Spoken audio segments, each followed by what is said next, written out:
Break के बाद एक बार फिर से बहुत स्वागत है आप सभी का हमारे इस खास कार्यक्रम बहस बीच बाजार में। और देखिए बूंदी शहर में आज हम मौजूद हैं और बूंदी के जो शहरवासी हैं बड़े ही प्यार के साथ अपनी जो बातें हैं, अपने जो मुद्दे हैं वो भी हमारे सामने रख रहे हैं और साथ ही साथ जनप्रतिनिधियों से सवाल भी कर रहे हैं। अब देखिए आक्रोश जो है वो नजर आ भी जाता है और एक तरीके से ठीक भी है, लेकिन देखिए कार्यक्रम को आगे बढ़ा रहे हैं और मुद्दों को हम जानते हैं यहाँ की जनता से, ताकि ज्यादा से ज्यादा यहाँ की जनता का विकास हो सके, बूंदी का विकास हो सके, इस पर हमें खास तौर पर ध्यान देना है और यही मकसद हमारे कार्यक्रम का है।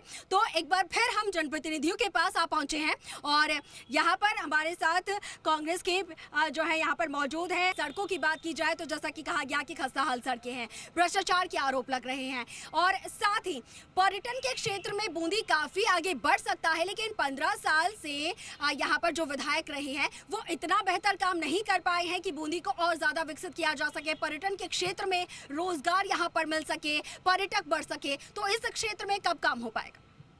पर्यटन के क्षेत्र में यह रामगढ़ अभ्यारण्य जो बिल अभी तैयार है और उसकी शुरुआत हो गई है, मैं समझती हूँ अगर सरकार उस पर थोड़ा सा भी ध्यान दे तो बूंदी जिले को इसका बहुत अच्छा बेनिफिट मिलेगा।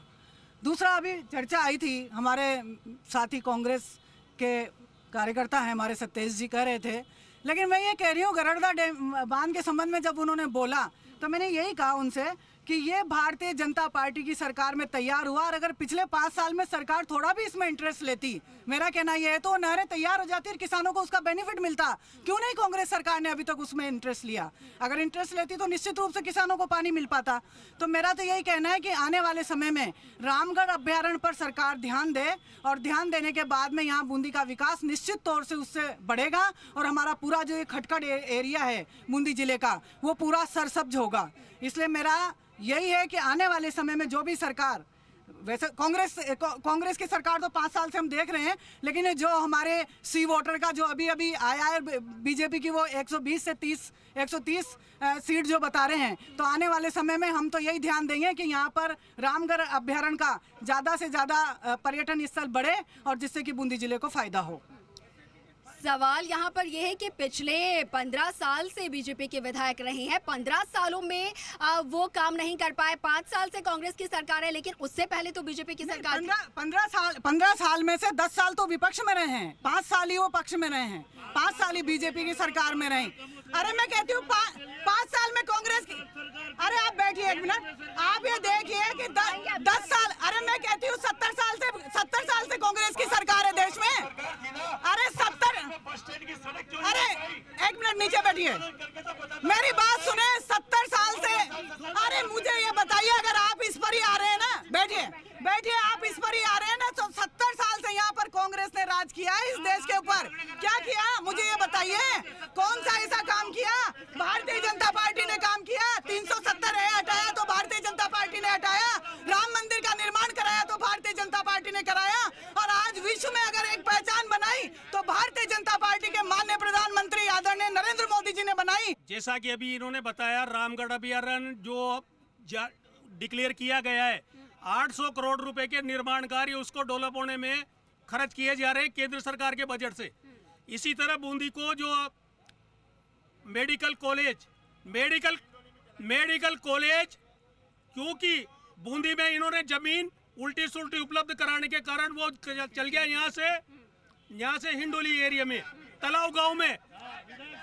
हमारे विधायक और सांसद महोदय ने इसका मेडिकल कॉलेज का जो रिसर्च सेंटर खाली वहाँ रहेगा, तलाव गांव, आउटडोर और रेजिडेंस सारा इस हॉस्पिटल में हमने शिफ्ट करवाया है। हमारी केंद्र सरकार के से प्रेशर करके भारतीय जनता पार्टी के विधायक और सांसद मोने ने शिफ्ट कराया है। शायद ये तैयारी करके नहीं आए हैं। जब भी मेडिकल कॉलेज बनता है तो जहाँ अस्पताल होता है वहाँ पर ही पेशेंट देखने के लिए वहाँ पर ही बनाया जाता है, तो अच्छे से तैयारी करके आए फिर उसका जवाब दें। स्थानीय मुद्दों की बात करते हैं, एक बार स्थानीय मुद्दों की हम बात कर रहे हैं। और सतेश शर्मा जी, देखिए लगातार यहाँ पर आरोप ये लग रहे हैं कि 15 साल से बीजेपी के विधायक रहे, कार्य नहीं हो पाया। हिंडोली की बात की जाए, हिंडोली में 2 बार से कांग्रेस के विधायक रहे हैं अशोक चांदा जी, साथ में खेल मंत्री भी हैं वो। यहाँ के युवाओं के लिए उन्होंने कितना काम किया है, यहाँ के जो विद्यार्थी है उनको खेल के लिए कितना ज़्यादा प्रोत्साहित करने के लिए काम किया गया है। युवाओं की बात की जाए तो उनके लिए कितना कुछ कार्य किया गया है। जहाँ तक अशोक चांदना जी की बात है, उन्होंने केवल बूंदी जिले की ही नहीं पूरे राजस्थान के खिलाड़ियों को एक प्लेटफॉर्म उपलब्ध कराया। ग्रामीण ओलंपिक और शहरी ओलंपिक के माध्यम से राजस्थान के 30 लाख नौजवानों को खेल का एक प्लेटफॉर्म दिया। आउट ऑफ टर्न जाकर खिलाड़ियों को नौकरी का एक प्रावधान दिया माननीय मुख्यमंत्री जी के आशीर्वाद से और खेल मंत्री जी के सहयोग से। तो युवाओं को उन्होंने एक बेहतर अवसर दिए निश्चित रूप से। और बूंदी में भी आज हमारा खेल संकुल में भी काफ़ी बड़ा इंफ्रास्ट्रक्चर उनके प्रयासों से काम हो रहा है। गांव-गांव में स्टेडियम बन रहे हैं। आज आप कहीं भी चले जाओ, खेल के लिए उन्होंने एक अच्छे अवसर हमारे नौजवानों को दिए।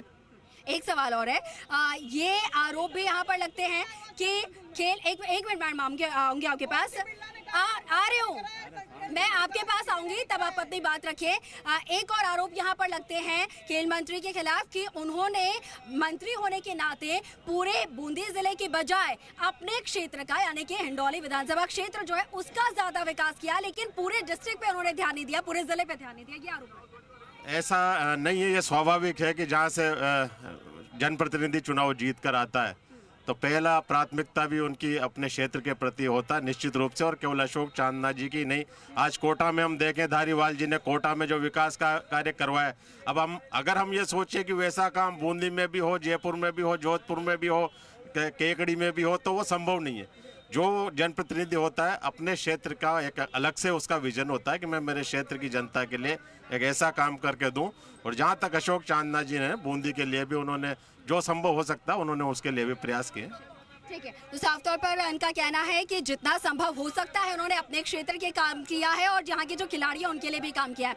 अशोक जी, समाज सेवी होने के नाते जो आपने दोनों पक्षों की बात सुनी है, किस तरीके से उनकी तरफ से वादे अपने अपने किए जा रहे हैं, लेकिन समाज सेवी होने के नाते यहाँ के जो युवा हैं उनको क्या कुछ चाहिए, यहाँ के जो वासी हैं उनको क्या कुछ चाहिए, क्या कुछ कमी है जिसकी वजह से अभी वो जूझ रहे हैं? यहाँ के जो युवा हैं बूंदी जिले के और बूंदी शहर के जो बेरोजगारी के शिकार हैं, शिक्षा के क्षेत्र में और अन्य टेक्निकल क्षेत्र में उनको जो मार्गदर्शन मिलना चाहिए वो प्रॉपर नहीं मिल रहा है। जैसा हम राजस्थान में ही नहीं संपूर्ण नॉर्थ इंडिया में जो कोटा में देख रहे हैं। हालांकि वो अलग बात है कि वहाँ पर स्थितियाँ कभी कभी विपरीत हो जाती है और बच्चे मर जाते हैं, दैट्स अनदर, वो अलग बात है। लेकिन जिस तरह से बूंदी में कोटा के पास होते हुए भी जो मार्गदर्शन हमारे बच्चों को बच्चियों को, हमारे जो ओबीसी एसटी एससी जनरल और अन्य बच्चे बच्ची हैं उनको जो मार्गदर्शन रोजगार से जुड़ने का मिलना चाहिए प्रॉपर, उसके लिए जो केंद्र होने चाहिए, जो गाइडलाइन मिलनी चाहिए, वो यहाँ पर नहीं है। एक निवेदन इसके साथ और करना चाहूँगा। मैं बूंदी उत्सव समिति और बूंदी विकास समिति से जुड़ा हुआ रहा हूँ। मैं एक निवेदन सार्वजनिक रूप से करना चाहूँगा। माननीय ओम जी बिरला, बहुत बड़ा पद हमारे पास है, राजस्थान सरकार में अशोक जी चांदना मंत्री हैं, बूंदी विधायक अशोक जी डोगरा हमारे पास हैं, पूर्व वित्त राज्य मंत्री जो कांग्रेस से हरिमोहन जी शर्मा हमारे बीच हैं, बरसों तक बूंदी में रहे वरिष्ठ नेता कांग्रेस के राम नारायण जी मीणा, बूंदी जिले से लगाव रहा है और यहाँ से विधायक और सांसद रहे हैं। सब कुछ होते हुए भी, सब कुछ हमारे पास होते हुए भी पिछले 10 साल से देख रहा हूँ जो पर्यटन के दृष्टिकोण से बहुत महत्वपूर्ण सड़क है। आप यहाँ फुटवाल से घुसो और फूलसागर रोड की जो सड़क है पिछले 10 साल से वो जैसी की जैसी बहुत खंडर स्थिति में। ठीक है, बिल्कुल साफ तौर पर चंद्रश्री आपने सुना किस तरीके से अशोक जी ने कहा है कि पर्यटन के क्षेत्र में जो विकास होने चाहिए, जिस रफ्तार से होने चाहिए, उस रफ्तार से काम यहाँ पर नहीं हो पा रहा है। शिक्षा की एक और बात यहाँ पर उठी है, शिक्षा के लिए यहाँ के जो बच्चे हैं उन्हें जो व्यवस्थाएं हैं वो माकूल व्यवस्थाएं नहीं मिल पा रही है, वो माहौल वैसा नहीं मिल पा रहा है। रोजगार के क्षेत्र को अगर देखा जाए तो रोजगार के लिए यहाँ के जो युवा हैं वो तरस रहे हैं। तो आप लगातार बूंदी वासियों के बीच में मौजूद है, यहाँ की जनता के साथ आप जुड़ी हुई हैं, जरा उनसे बातचीत कीजिए और जानने की कोशिश कीजिए कि शिक्षा के क्षेत्र में कितना विकास हुआ है, पर्यटन के क्षेत्र में और क्या कुछ कार्य वो चाहते हैं। बिल्कुल, यहाँ पे स्थानीय मुद्दों की बात करना बेहद जरूरी है, क्योंकि आए हम इसीलिए हैं। शिक्षा के क्षेत्र में या फिर पर्यटन के क्षेत्र में कितना यहाँ पर विकास हो पाया? 5-5 साल सबको मौका मिलता है जी। पॉइंट ये है कि पर्यटन और शिक्षा, उसके पहले जो जनरल समस्या है बूंदी शहर की और बूंदी जिले की, इस गहलोत सरकार के 5 साल के राज में बिजली कब आती है और बिजली कब जाती है? 100 यूनिट फ्री देने का वादा करने के बावजूद आम जनता के बिजली के बिल दुगने तिगुने 4 गुने हो गए। इस बिजली की समस्या के बारे में कोई नेता कांग्रेस का ये नहीं कह सकता कि बिजली जो वसुंधरा राज्य की सरकार में 24 घंटे आती थी, वह बिजली अभी कभी कब करती है कि पता नहीं। बूंदी शहर में 4-4 घंटे 6-6 घंटे बिजली कट जाती है। बिजली की समस्या और पीने के पानी की समस्या बूंदी शहर में वसुंधरा जी की सरकार ने चंबल से पानी लाकर और यहाँ पर दूर करने की कोशिश की, लेकिन इस सरकार, निकम्मी सरकार की वजह से हम लोगों को पीने के पानी की समस्या नहीं मिली। ये बोल रहे हैं कि पिछले 70 सालों में शिक्षा के उस जो दृष्टि से देखा जाए तो कोई काम नहीं हुआ। 70 साल बाद तालेड़ा को अगर किसी ने कॉलेज दिया, गवर्नमेंट कॉलेज, तो वो है कांग्रेस।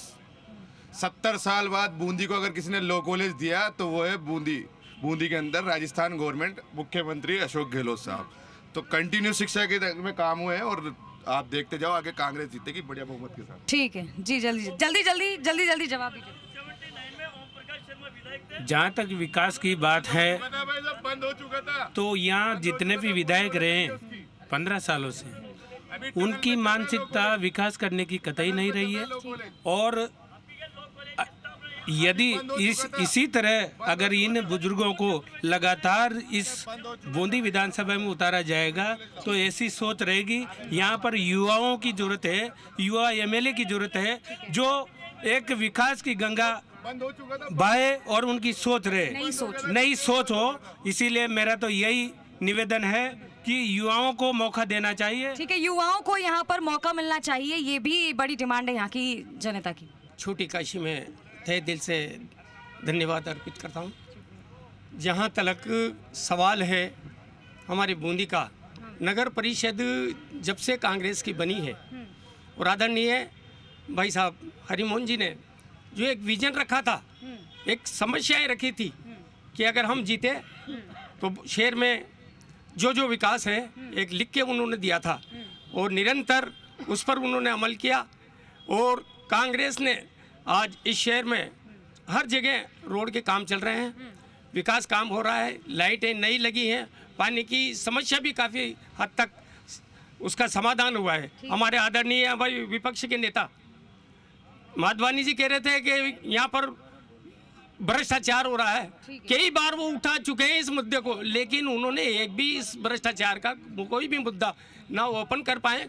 अगर वो भ्रष्टाचार अगर कांग्रेस ने किया है या हमारी जो नगर परिषद की जो बोर्ड है अगर उसने किया है तो वो बताए तो सही, खाली कहने से कुछ भी नहीं होता। ठीक है, ठीक। महिला हमारे साथ यहाँ मौजूद है, लेकिन महिला से जुड़े हुए मुद्दे, यहाँ पे स्थानीय मुद्दे किन चीजों से लेकर किन कोई ऐसी कोई घटनाएं हुई है और महिला इससे कितनी त्रस्त है ये बताइए। और सरकार ने महिलाओं के लिए अब तक क्या योजनाएं बनाई? मैं महिला होने के नाते यही बात कहूँगी कि जो महिलाओं के लिए जो सरकार ने किया और करना चाहिए, महिलाओं के लिए भी 33% आरक्षण है, तो इस हाड़ौती के अंदर भी महिलाओं को टिकट देना चाहिए। और जहाँ तक मैं ना अशोक जी डोगरा के बारे में, क्योंकि हमने 15 साल तक हम डोगरा जी के साथ रहे, मैं भी सन कंटिन्यू में पार्षद रही हूँ, लेकिन मैं ये कहना चाहूँगी कि पिछली बार आज अशोक जी डोगरा का जीतने का कारण ये था कि हरिमोहन को हरि मोहम्मद बना दिया और इसको मानदाता बालाजी ने जिताया, वहाँ एक पत्थर भी नहीं लगा। ये सत्य बात है मैडम। महिलाएं आप ये मांगिए, महिलाएं इस बार युवाओं को आप वो मौका दो, निश्चित रूप से महिलाओं को मौका और महिला जनप्रतिनिधि की भी यहाँ पर मांग सुनी जा रही है अंकुर। और यहाँ पर बहुत ज्यादा ये डिमांड की जा रही है कि एक बार युवा को मौका दिया जाए ताकि वो नई सोच के साथ यहाँ पर जनता के जो बेसिक मुद्दे हैं उनके बारे में बात कर सके, क्योंकि जिनकी भी अब तक सरकार बनी है उन्होंने विकास को लेकर दोनों पार्टियों ने कुछ खास काम किए नहीं है। तो अंकुर, अब यहाँ पर जनता की सुन लिए, एक बार जनप्रतिनिधियों का भी हम उनके विचार भी जानना चाहेंगे। बिल्कुल बिल्कुल, देखिए चंद्रश्री, यहाँ की जनता ने क्या कुछ कहा है, क्या कुछ समस्याएं, क्या कुछ मुद्दे इनके हैं, इन पर बातचीत हुई है और साफ तौर पर उनकी आवाज़, जनता की आवाज़ जो है वो सामने आई है। और क्या कुछ सवाल यहाँ पर हैं उनको हम जानेंगे। हमारे साथ लगातार जनप्रतिनिधि यहाँ के मौजूद हैं और सबसे पहले देखिए मैं ब्रजबाला जी के पास जा रही हूँ और उनसे जानेंगे। देखिए लगातार हम बूंदी विधानसभा क्षेत्र की बात कर रहे हैं जहाँ पर 15 साल बीजेपी के जो जनप्रतिनिधि हैं रहे हैं अशोक डोगरा जी, लेकिन जो वोट का अंतर है, जो जीत का अंतर है वो कम रहा। पिछले चुनाव की बात की जाए तो महज 700 के करीब वोट जिनसे हम जीते। इस बार क्या बीजेपी के लिए, क्योंकि ये जो सीट है बेहद महत्वपूर्ण है बीजेपी के लिए, ऐसे में क्या इस बार ज्यादा मशक्कत बीजेपी को करनी पड़ेगी या फिर पूरी तैयारी बीजेपी के पास? बीजेपी को कोई मशक्कत नहीं करनी पड़ेगी। हम पिछले 5 साल से यहाँ पर गहलोत सरकार को देख रहे हैं किस तरह से जनता बिजली, पानी, सड़क हर तरफ से त्रस्त है।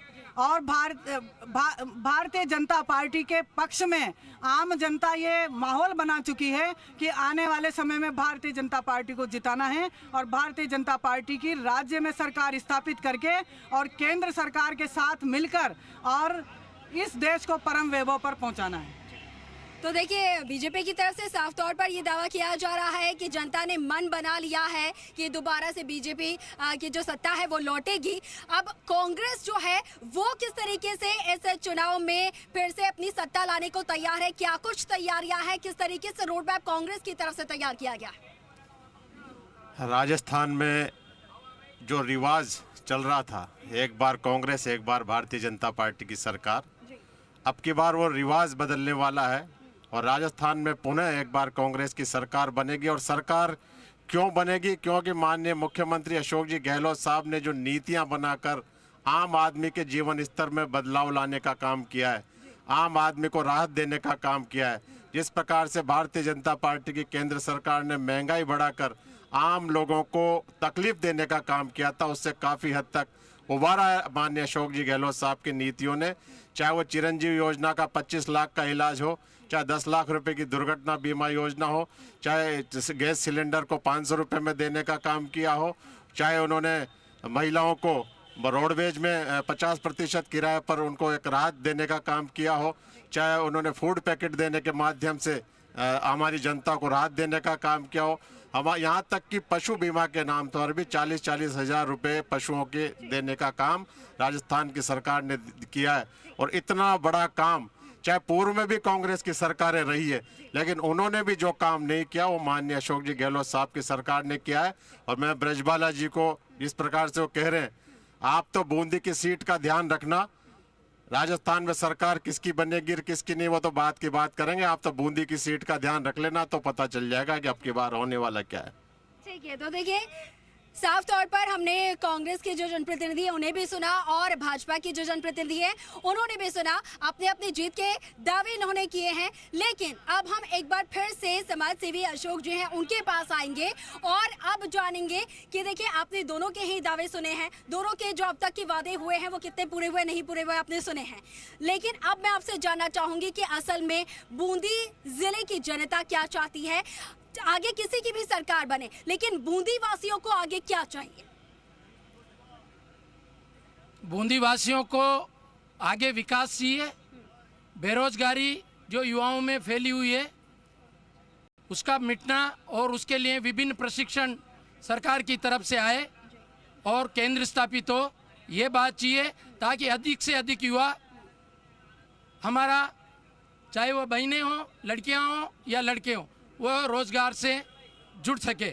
इसके लिए विभिन्न स्तर पर प्रोग्राम बना के पैकेज बनाकर वो प्रस्तुत करें और ऐसी टीम, चाहे वह भारत के युवा मंत्रालय से आए या राजस्थान के युवा मंत्रालय से आए, लेकिन ये बूंदी जिले के लिए ये अति आवश्यक है। रही बात एक शिक्षा की, शिक्षा के क्षेत्र में जो बूंदी जिले में हुआ है, जैसे वहाँ पर कह रहे थे कि इंग्लिश मीडियम के school, law college, medical college, ये सब विकास के आयाम है। धीरे धीरे इसमें और सुधार होगा।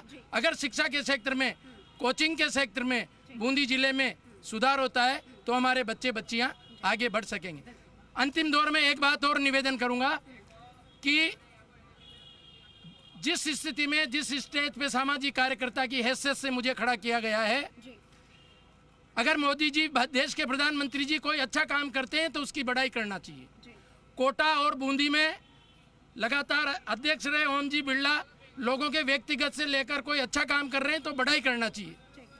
तीसरी बात, भारत के इतिहास में और विश्व के इतिहास में एक बात दोहराऊंगा, राजस्थान के मुख्यमंत्री जी अशोक गहलोत ने चिरंजीवी योजना के माध्यम से और आरजीएस के माध्यम से 10 और 20 लाख रुपए इलाज के लिए 25 लाख जो दिए हैं, वो राजस्थान के अलावा आप उठाकर रिसर्च कर लेना, वर्ल्ड में कहीं भी नहीं है और कोई स्टेट में नहीं है।